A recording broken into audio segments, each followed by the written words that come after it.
This is going to be one of the most heartbreaking stories you would have ever heard today. The story of the first ever Nigerian nurse to die from the Ebola virus crisis that struck the country in July of 2014. Her name was Miss Justina Ejelonu, and her story is one for the gods. Painful, brave, heroic, just heartbreaking. And the question is, was she unlucky or was this just fate?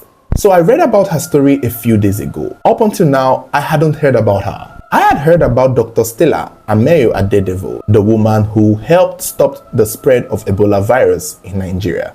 She is the forefront of the Ebola virus pandemic. She's the woman who we know to be the one who literally fought to save millions of lives in Nigeria. But I did not know that there were a few other people who stood with her in this unfortunate event that took place in 2014 in Nigeria. And one of those people is Nurse Justina Ejelonu. I had already made a post on my Facebook and some of our viewers were like, Daniel, talk about it. And I said, I needed to learn more. I needed to read more. And I spent the whole night reading, learning, even going as far as seeing the movie 93 Days, which came out in 2016. I had not seen it at the time, and the movie did a very good job. Like it's to me one of the most important Nigerian movies in Nigerian history. So now I'm ready to talk about the story, and I promise to make it as compact as I can. On the 21st of July 2014, this was the day Nurse Justina Ejelonu would resume work at the first consultant hospital in Obalende, Lagos. Nurse Justina had a fiancé whom she was planning on getting married to. At this time, she was already approximately 4 months pregnant. So she was expecting a child. Life was good. Her relationship was perfect. The job she just got at first consultant hospital was a very good pay. She was going to get paid very well, which was good because she's expecting a child and also planning to start a family. So the money was worth it. She was said to have resumed days before, but she was suffering morning sickness. According to her fiancé, she had this morning sickness routinely, and these things prevented her from resuming the work. She had already gotten the employment, but she couldn't start work because of her condition. So on this day, it's as though she was called, to ask if she was resuming, and she felt like she had postponed her resumption for a while and she needed to just show up. Her husband was like, you don't have to go, we can still speak to them to give you more time, because again, you're suffering morning sickness and it's important you feel better when coming to work in the hospital. Nobody wants a sick doctor or a sick nurse to attend to them. But somehow, some way, given the kind of person she was, a very persistent, strong person who can walk through pain, Justina was like, it's fine, she will resume work today and just resume. Let it be that she has resumed, pretty much. I mean, what is there? Show up, sign your name, do all the necessary documentation, introduce yourself to the staff. That was all she most likely was hoping she would just have to do. And if she needed more time to stay home because of her morning sicknesses and the effect of the pregnancy, she would most likely get it if the symptoms get worse. So, 21st July, baby girl resumes work, and the first patient she's assigned to is Mr. Patrick Sawyer, who had been admitted in that hospital the day before, on the 20th of July 2014, while Miss Justina resumed work on the 21st, the next day. And right off the boat, she's coming into work and they're assigning her to the ward where Mr. Patrick Sawyer was. That was her very first patient, and that was the very first time she would see this man. Now, put in mind, it's not news yet. So, Nurse Justina did not know what she was getting into. Nobody knew anything at this point. Nobody knew. For all they would have told her was this man had malaria. And he's a Liberian who just flew in to the country from Liberia, planning to go and attend a summit in Calabar. And he suffered some form of malaria effect. And that is why he's here. So, as far as Nurse Justina knew, the man whose ward she was going to be in and attend to had malaria. But soon afterwards, just that same day, moments later, sometime in the evening, worst thing you could ever imagine happened. That was the day Mr. Patrick Sawyer was throwing tantrums. He was requesting to leave the hospital. That was the day he was requesting that his time at the summit is getting delayed, that he's late for the summit or whatever program he was attending in Calabar. You know, he has to still travel from Lagos to Calabar. So he was already calculating his timing, and he knew that he was going to miss it if he stays a day or two longer than normal. So this Mr. Patrick Sawyer that same day was already throwing tantrums like a little child who they did not give a popsicle to. And in the bid for the doctors and Nurse Justina with a few other respondents there to calm him down, this man yanked off his IV, his drip, where he was being given medications. He yanked it off and blood started splashing everywhere and on everybody, including Nurse Justina Ejelonu. This is her first day at work, and her first patient is already splashing blood everywhere. So this is already looking like a bad day. This is crazy. She would have just sat home. This is a woman throwing up because of her morning sickness and the pregnancy, and she is coming here to a big baby splashing blood everywhere. Again, even at this point, Nurse Justina and the host of other nurses, including a doctor named Dr. Adadevoh, were still not sure what this was. To them, this is just an hysterical man who is refusing medical care. So apparently it's usually normal. They may have seen a lot of these things as common as they can imagine, like people who want to refuse treatment because they feel like the health is not that serious. I personally have seen one in the hospital who is like, no, I'm fine, I'm good, it's just malaria, it's just headache. Like your doctors are telling you that you should calm down, that they're still trying to figure out the best way to help you, and you're telling them that you're good. So to Nurse Justina and to Dr. Ada and the rest, the man was just being hysterical. Now at this junction, I want to put up a trigger warning, serious trigger warning, because what I'm about to do, or should I say what I'm about to say, may be considered vulgar and unprofessional, and I hope YouTube doesn't flag this video because of what I'm about to do. On that note, I have decided that I'm going to still say it regardless. I'm going to do it regardless, and I want to apologize in advance for anyone who get offended by what I'm about to do. I apologize. I hope you don't unfollow me because of it. So having said that, I can now say what I want to say, which is that this man, Patrick Sawyer, is a cold-hearted, low-down, gutter, demonic, evil, bald-headed bastard that I hope is rotting in hell right now as we speak. I pray that his soul is burning excruciatingly in the deepest part of the lake of hellfire. The same hellfire that Adolf Hitler is burning in is where I hope this man is right now. With his bowed head and lump-sided waistline, I pray God punishes him severely even in his next life. Like he would just be born in his next life with no knowledge of his previous life, and he would just be suffering without even knowing what he did. This man was the weapon fashioned against Nigeria that did not prosper. And that is thanks to the bravery of the first respondents, the doctors and the nurses who were the first people to handle this man's case in Nigeria.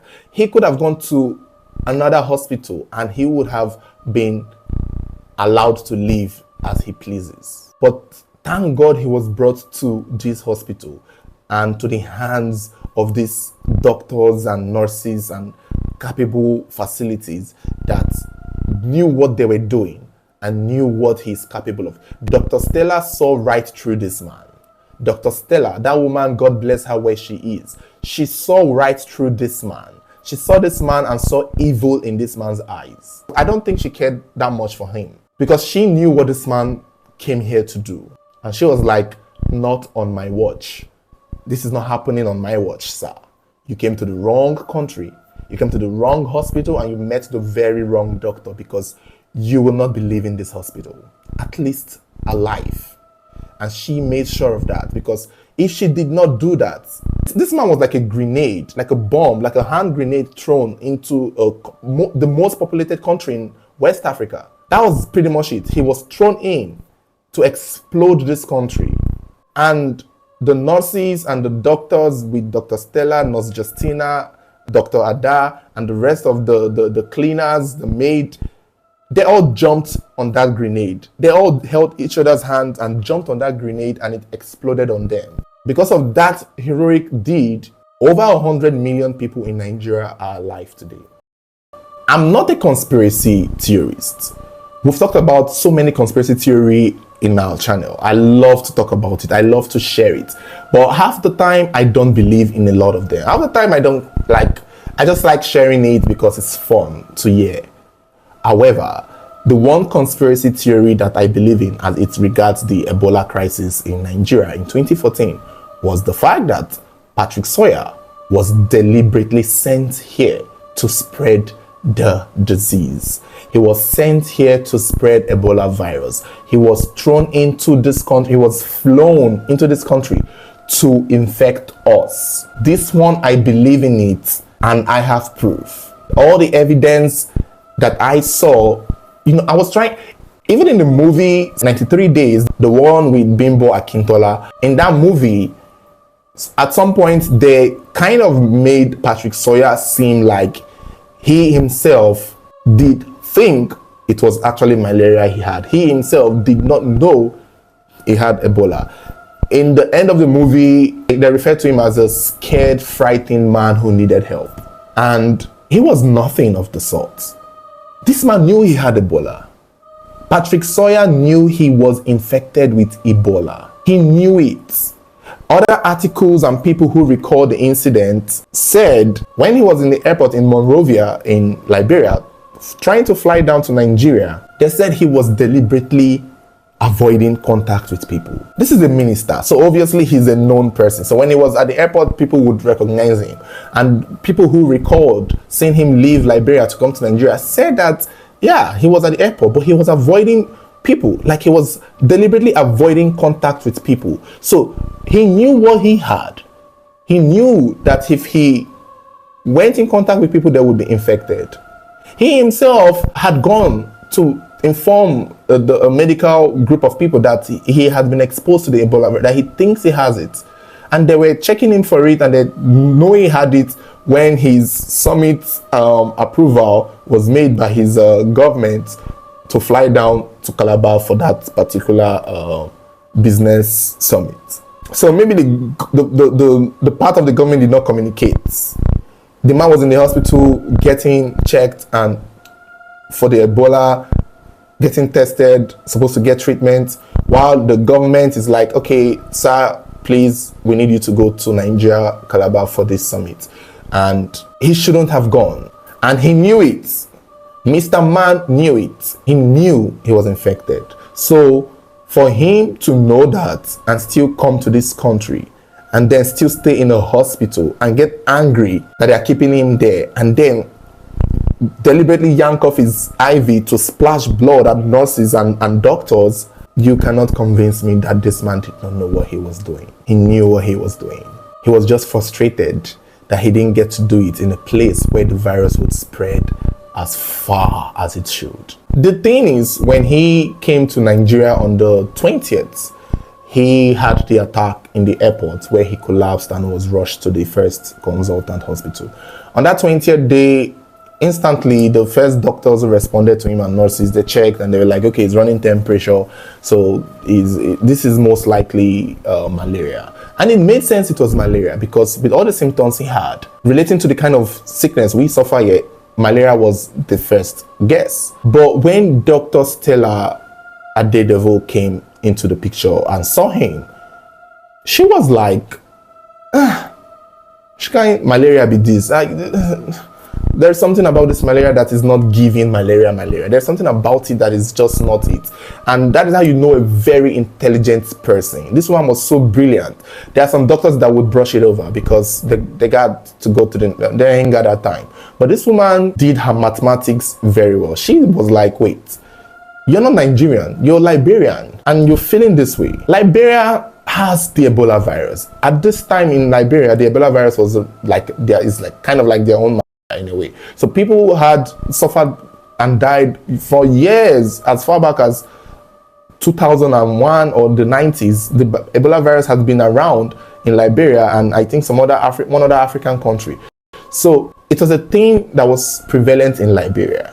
And that was why when Dr. Stella saw Mr. Patrick Sawyer, she did not think it was malaria. She felt it was much more, because again, he is not Nigerian, he is Liberian. So they couldn't just let him go. She said that, no, we can't just let him go because it's malaria. If this is Ebola, he shouldn't leave because he will spread it. Not because they're trying to save his life. I don't think, if it's me, I wouldn't give a fuck. But the fact that if they let him go, he would spread it. And this woman knew. She was like, we need to be sure what this is. If this is malaria, fine, he can walk around with his IV and take drugs anywhere else, if that summit was so important. But if it's Ebola, before he would get to Calabar, he would have come in contact with over 500 people who would have also come in contact with over 1,000 people who would have also come in contact with multiple. Given the way Ashawo is going anyhow in this country, given the way everybody is sleeping with everybody in this country, that man would have succeeded. Given the way everyone is whoring around in this country, that man, even in Calabar, that man would have succeeded. That man would have succeeded in spreading the virus. And Dr. Stella foresaw it. She had the foreshadowing of that possibility. She saw it, and that was why she was like, we need to keep this man here until we know.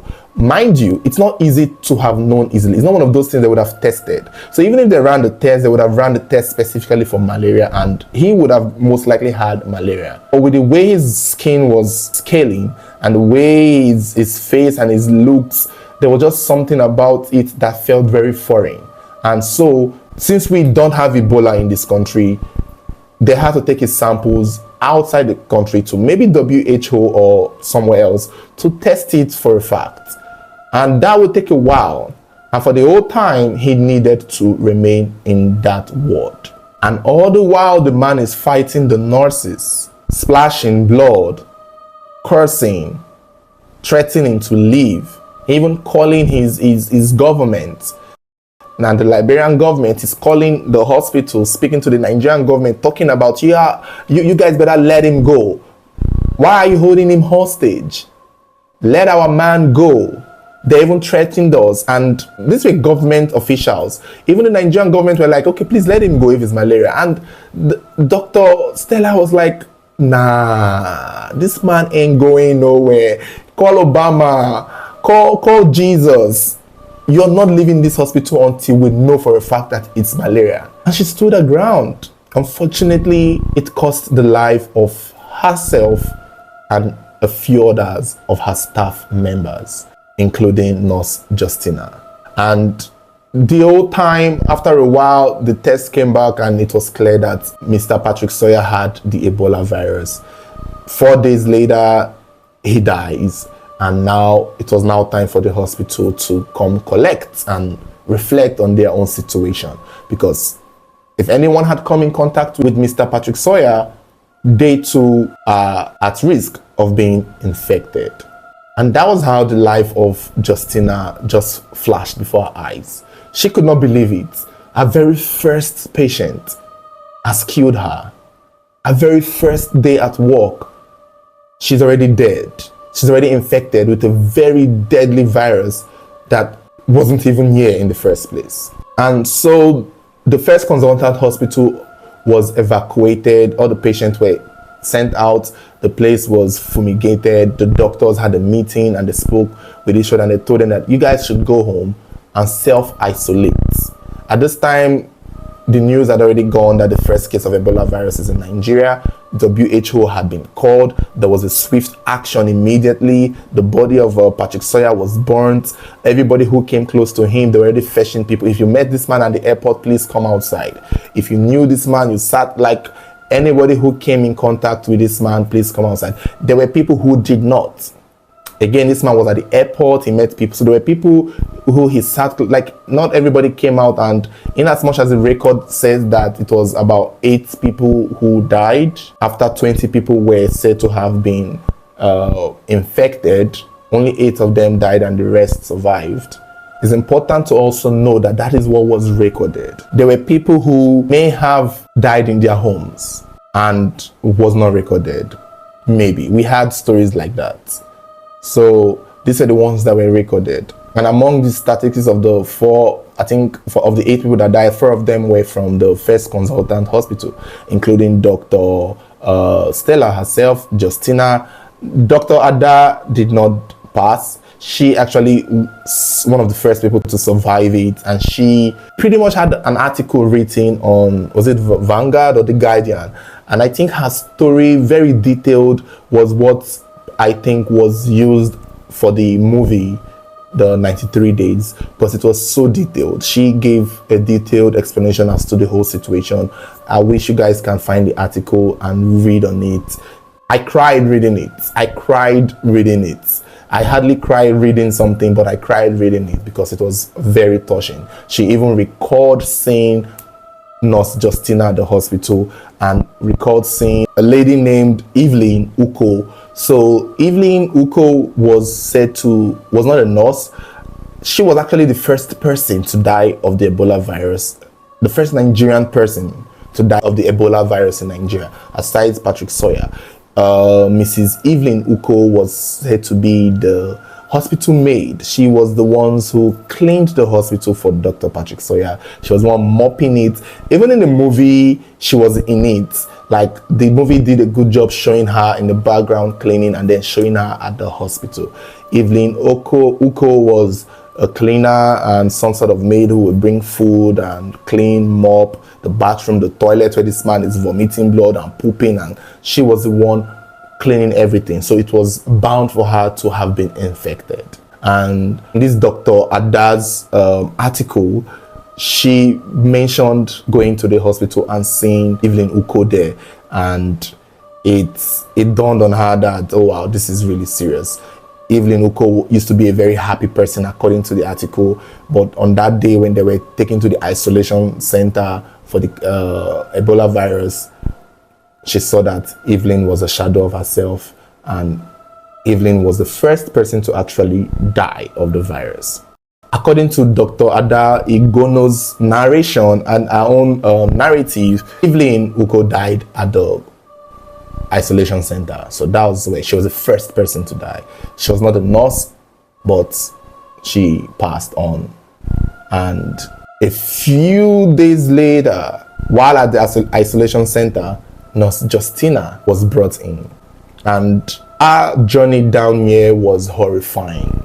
I would say she most likely had the worst of this experience. After it was announced that they've all been exposed to the Ebola virus and that they should go home to self-isolate and check their temperature, she was doing that at home with her fiancé per se, and don't forget, she is pregnant. Out of nowhere, while she was waiting to see if she had the virus took over her body. She had a serious case of miscarriage and she was bleeding non-stop. The bleeding could not stop. Nurse Justina was having the worst pain of her life. Her husband quickly found a taxi and rushed her to the isolation center, and she was quickly taken by the responders there, and he too was also isolated and checked and kept to also be monitored, along with the driver who brought them there. What is interesting or unfortunate, or what I thought when I watched this part, I saw it in the movie too. Like I said, the movie did a very good job. I saw it in the movie that when the man brought his wife there, the driver was yelling, telling them to take the woman out of the vehicle. And, he was just yelling because of the blood all over his car. But when he learned that he was in the Ebola isolation center, he did not know that was where he was coming. This is the driver. He did not know that was where he was coming to. He started crying, and they told him that he can't go back. They need to isolate him. And this man was weeping because he did not know where he was coming to. People were afraid of the Ebola virus. The Ebola virus was everywhere, so people were scared. So nobody knew what they were doing. Lagos still had to go on as a country, so people were going about their day. So it's a matter of luck. So this man was just unlucky that day, but hopefully he survived, because I don't know the outcome of the driver that brought them there. Justina's fiance survived it. He's still alive till this day. He's still speaking on it. So He survived it. Unfortunately, Justina did not survive it. Justina did not survive it. She died. She cried on the phone. It was the worst experience for her. According to a particular source, the last words she said on the phone to her people was that she was like, I didn't touch the man, I didn't go close to him. You know, she couldn't believe and she did not understand how this happened. She was just unfortunate that this is her situation. It was her first day at work, the first person she ever got to attend to, and this is where it has landed her. And she passed. She died. When it came to Dr. Stella Adadevoh, I don't know. The way the movie portrayed her storyline, it made it seem as though she was sure she didn't have it and she didn't come in contact with the man. And it made it look like if she had quickly attended to herself faster, she would have had a fighting chance. Up until the very last moment, it was when she was brought to the isolation center to get tested. That was when she sort of realized that, oh, she touched the man's something transfusion, like some bags of fluid. So prior to then, she did not believe she would have been infected. She was just worried about everyone there, worried about everyone in the isolation center. She didn't really check herself. She didn't really think about herself. And I think that played a role in why it caught her by surprise. Because she would have had a fighting chance. She would have had a very good fighting chance. How I wished she did pay a little attention to herself. Another thing again too that the movie did that I think from Dr. Ada's perspective was the fact that in the movie they brought them to get tested. And I think the movie also explained it. Usually when they were all at home self-isolating, they had their tests taken. Their blood were taken for tests. So when they came back again to ask them to come, they were like, okay, they called Dr. Ada. They most likely called Dr. Stella and were like, yeah, we're not getting a good result for this test. Could you please come to the isolation center so we can test you directly? And they came. All this while, those doctors at the isolation center knew that they were already infected. The test came out positive for Ebola. So they just lied to these people so that they could get them here and just keep them for isolation. I guess they were afraid that if they told them on the phone that, oh, sorry, you've been infected, we are coming to get you, they will most likely run. So what the doctors at the isolation center did was to lie that the test wasn't clear, that they need to come and get tested properly. So when Dr. Stella came to get tested properly, they were like, yeah, no need, you already have it, we already knew, so we're just going to keep you here. The same thing with Dr. Ada, and I think the same thing with the rest of them. Only Justina that was rushed there. She was the only one rushed there because she had a miscarriage. And again, I think she may have also had a fighting chance if it wasn't for the miscarriage. They said the bleeding was bad. Like the bleeding was horrifying. Like it was just plain bad. And that is the unfortunate story of Nurse Justina Ejelonu. It's really painful to see this. Like, come on. The story of the entire Ebola crisis was horrifying. And it could have really gotten worse if not for these people who stood their ground. Anytime I think about Nurse Justina's story, I was like, is it that she was unlucky or was it just fate? And when you think about it, it could have been any nurse. Whether we like it or not, you can't say she was unlucky because it wasn't a situation where anybody would not have suffered the same thing. If she did not come to work that day, we would be talking about another nurse. If she did not show up to work that day, there would have definitely been someone who had taken her spot or who would have taken her spot to attend to Mr. Sawyer.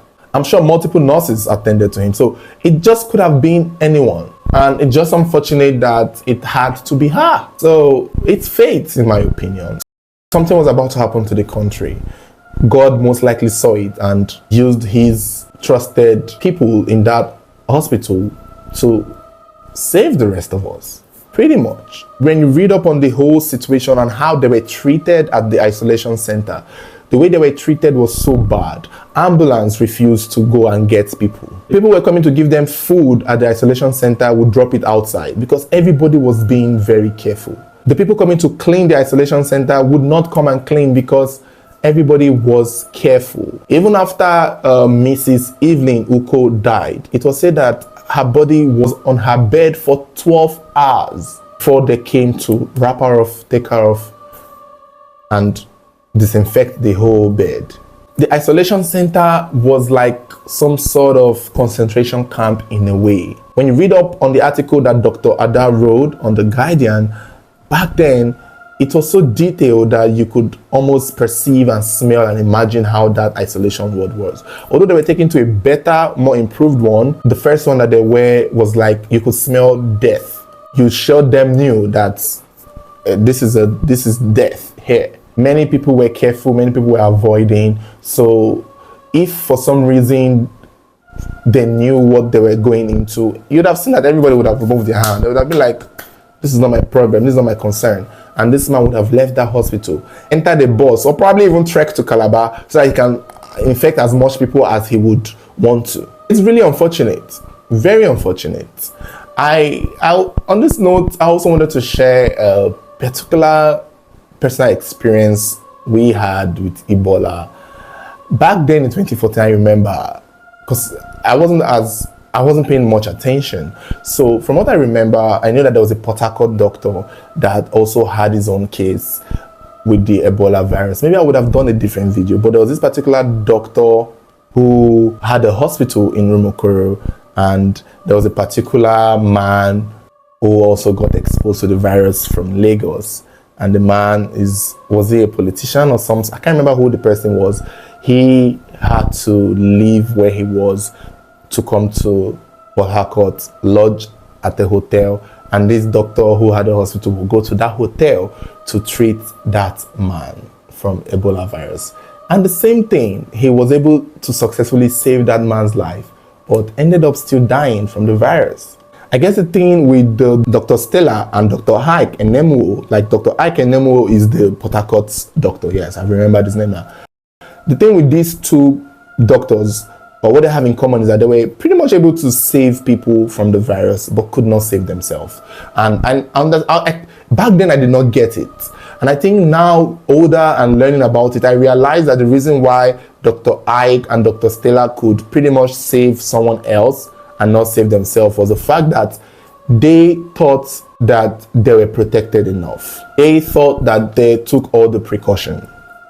They thought that they were fine because Dr. Ike, from what we heard, was very careful in treating the man that he treated at the hotel in Port Harcourt.